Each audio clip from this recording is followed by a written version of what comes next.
Trust meteorologist Tim Strong for your first alert. We're growing fast at Parker's Kitchen with dozens of locations opening annually. Interested in joining our team and choosing your own career path? Scan the QR code below to learn more about opportunities in your area. Live from Augusta, you're watching News 1226 this morning.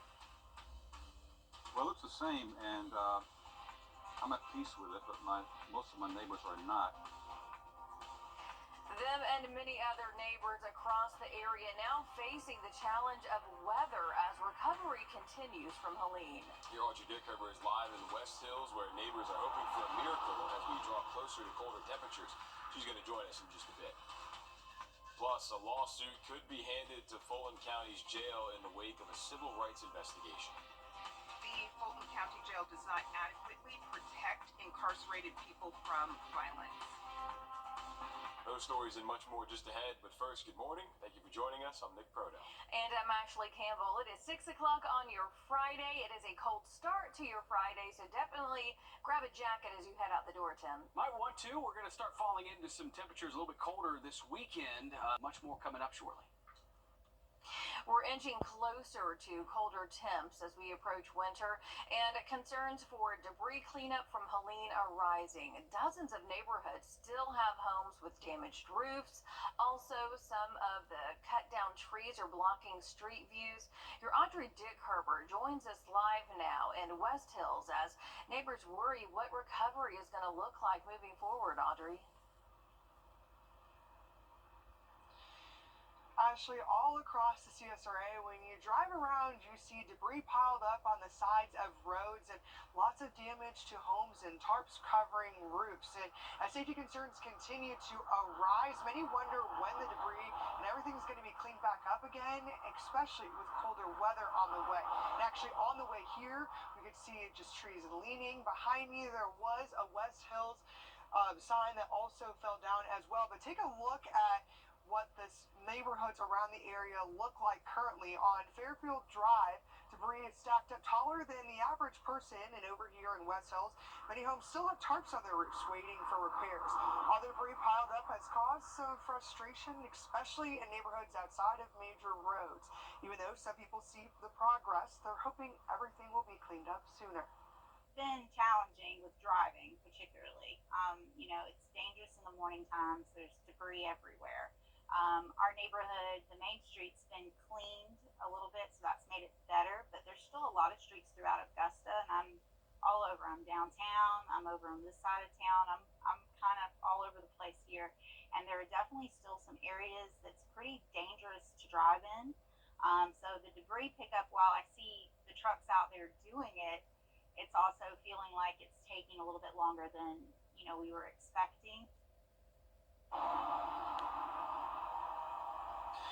And crews have collected more than 1 million cubic yards of debris in Richmond County so far. So they are out working, but again, some people are really concerned about safety with all the debris that's still piled up on the side of the roads, and some street lights might also still be down. So, and honestly, with the days being shorter as well. Yeah, it's darker out there, in the morning and in the evening, making it dangerous. Just, weather and the forecast also not doing anyone favors when it comes to cleanup. Thanks for that, Audrey. FEMA is still providing aid across the CSRA, extending the deadline to January the 7th.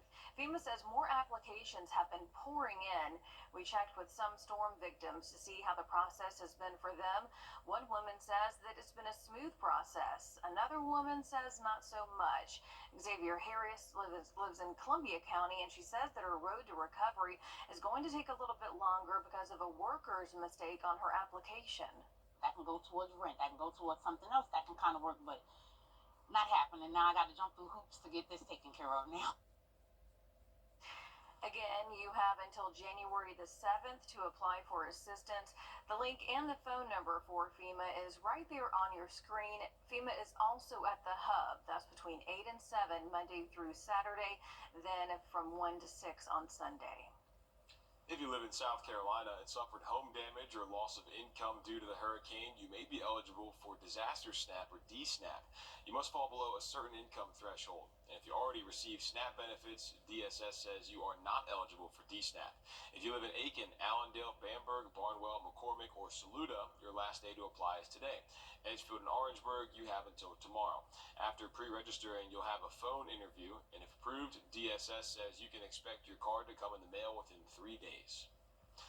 This morning, we're working to learn more details after a deadly shooting on East Chapman Street last night. So far, Richmond County deputies tell us they got to the scene around 7:30 and saw a man who had been shot at least once. The coroner says he was pronounced dead on the scene. This is all we know right now. No word yet on the victim's name or who the suspect may be. We'll keep you updated as we find out more. The last three. Will South Carolina have to bury their power lines? That's the question at hand right now as recovery continues from Helene. We'll tell you why coming up. Morning drive's a lot drier, still a bit cloudy as we look off towards a little bit of a western look outside of our viewing area. Temperatures are going to cool down quite a bit. We're looking at a lot of sunshine in for the weekend. We'll have more when we come back. Stay with us. Taking you to break now, giving you a live look at Grovetown and I-20. We're coming up on 610.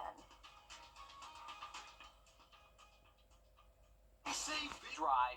Midweek forecast next week will have the rain chances go up. We'll keep 70s until Wednesday, Thursday, dropping back into a cool down middle 60s with a mix of clouds and sun on that 7-day stretch. 6:15.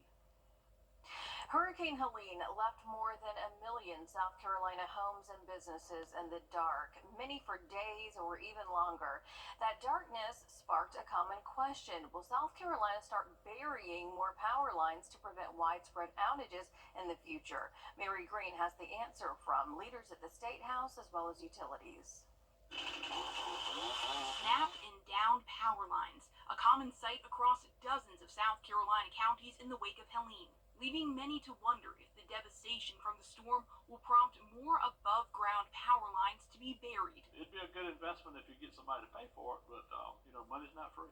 Bob Pauling is the CEO of Mid-Carolina Electric Cooperative, one of the state's 18 co-ops, which collectively provide power to about a third of South Carolinians. He says the cost of burying power lines can be around 10 to 15 times more expensive than installing above-ground lines. Just for Mid-Carolina, he says that could easily be about a $2 billion price tag, and about a third of its lines are already below the ground. To put all the power lines on the ground, just in case another major hurricane comes in the next 100 years, would just be a really, really, really interesting business decision to make.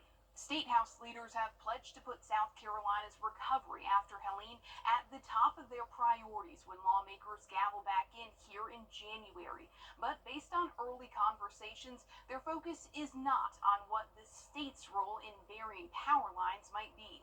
Obviously, we will come back and look at issues, how we can mitigate some of these disasters. And so, one thing that we know about burying power lines is it's very, very expensive. There have been some issues, even with the storm, in some of the areas where there have buried power lines. So it's not a one size solves that issue. So I think we just have to have more evaluation. In press briefings following the immediate aftermath of Helene, Governor Henry McMaster told reporters he believed the government could have a role in this work, but not in Columbia. That would be a good federal project, but they're expensive.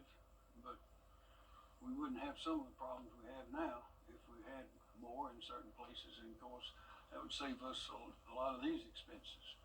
But there are a lot of discussions. Every time we have something like this, we learn things that we can do a little bit better. Obviously, the utilities, those costs are passed on to the ratepayers. So I would agree with the governor. This would be a great federal issue for them to engage in. Augusta Animal Services is offering free adoptions to combat kill rates. Outreach coordinator JonesGMC.com. Gerald Jones GMC. We are professional grade.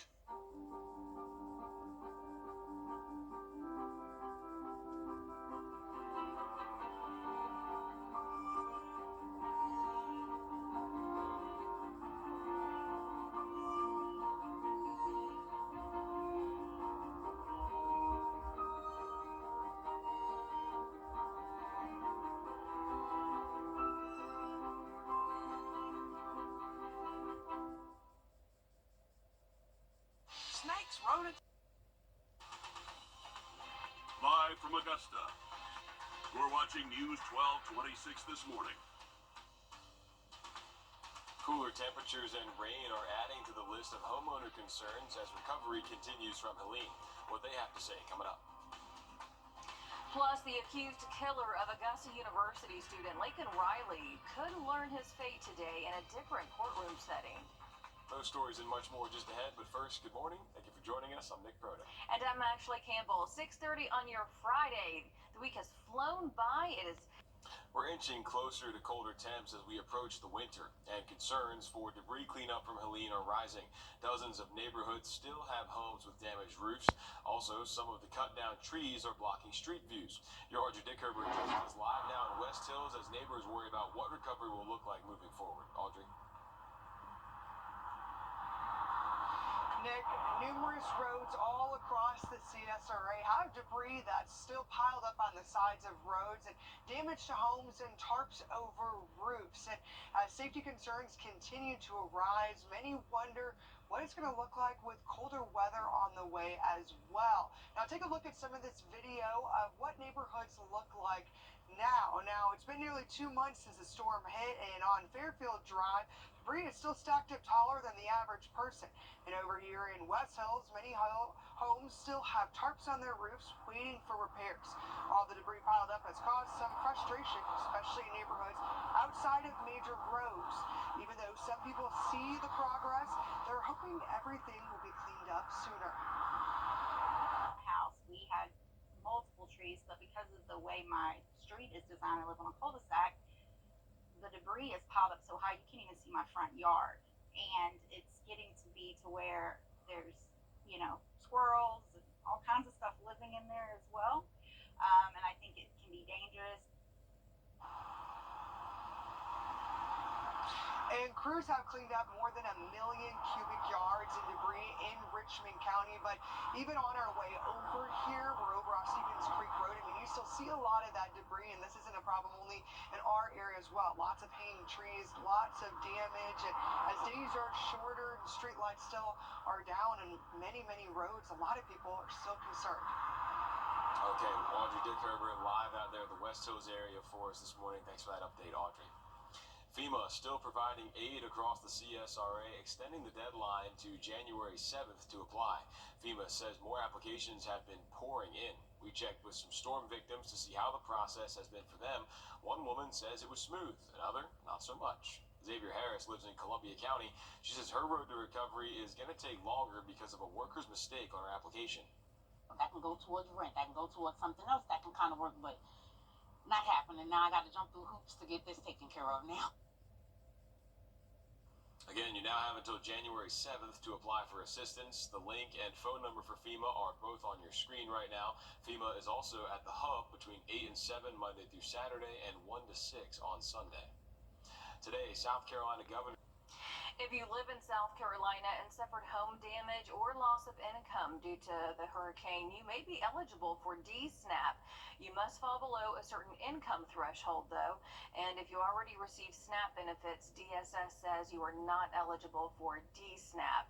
If you live in Aiken, Allendale, Bamberg, Barnwell, McCormick, or Saluda, your last day to apply is today. Edgefield and Orangeburg, you have until tomorrow.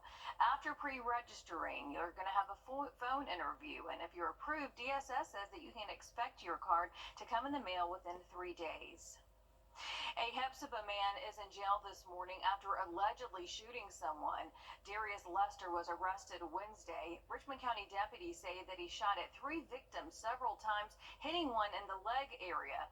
Officials say that victim was sent to the hospital and is expected to be okay. They say Lester also hit the front of the victim's home and cars. He's charged with 3 counts of aggravated assault, 3 gun charges, and 2 counts of criminal damage to property. The man accused of killing a...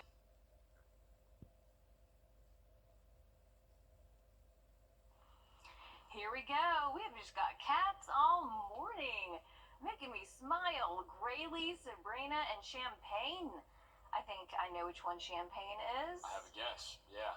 I bet I would know which one. I bet I know which one all 3 of them. What about Graylee? Graylee, I would imagine Graylee's the gray one. Yeah. And Sabrina, the black one from, maybe from Sabrina the Teenage Witch. Buffed There's a that black guy. cat in that one, wasn't there? You done well. Come on You done now. real good. Really is looking a little tired right now. You got caught mid-yawn. Or maybe one of them's, hitting a nerve, sitting on the leg wrong, a bit of pain there, Ready to chomp a neck. letting out a shriek, who knows? I love the stories we come up with. I hope you guys enjoy them at home when we talk about your animals and your pets. Yeah, We just make our own assumptions and storylines.